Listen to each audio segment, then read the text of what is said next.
ഒരു വ്യക്തി തന്റെ ഉള്ളിൽ ശാന്തിയും സന്തുലനവും സൗമ്യതയും എപ്പോൾ അനുഭവിക്കുന്നുവോ അപ്പോൾ അയാളുടെ ജീവിതം ശാശ്വതമായി പ്രകാശിതമാകുന്നു.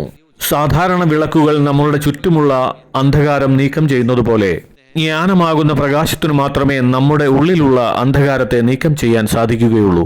നമ്മൾ ഗായത്രി മന്ത്രം ജപിക്കുമ്പോൾ വന്ദനീയ മാതാജിയോടും പൂജ്യ ഗുരുദേവനോടും നിർമ്മലമായ ഹൃദയത്തോടുകൂടി ഇതാണ് നമ്മൾ അപേക്ഷിക്കുന്നത്.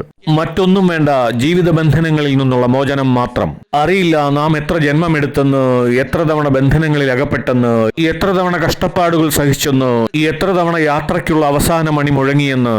മനസ്സിൽ നിന്ന് പശ്ചാത്താപവും കണ്ണിൽ നിന്ന് കണ്ണുനീരും ഹൃദയത്തിൽ നിന്ന് വേദനയും ഉയർന്നെന്ന്.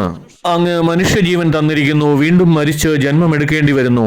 ഒരു പ്രാവശ്യത്തേക്ക് ഞങ്ങളുടെ ഹൃദയത്തിൽ ജ്ഞാനമുണ്ടാവട്ടെ, ബോധോദയമുണ്ടാവട്ടെ. അത്തരം ഹൃദയങ്ങളിൽ നിന്ന് ഉയരുന്ന ശബ്ദങ്ങൾ ഗുരുവിങ്കിലേക്ക് എത്തുന്നു. നിങ്ങൾക്ക് സർവ്വമംഗളങ്ങളും ഭവിക്കുന്ന വീഥികളിലൂടെ ഗുരുദേവൻ നിങ്ങളെ നയിക്കുന്നു.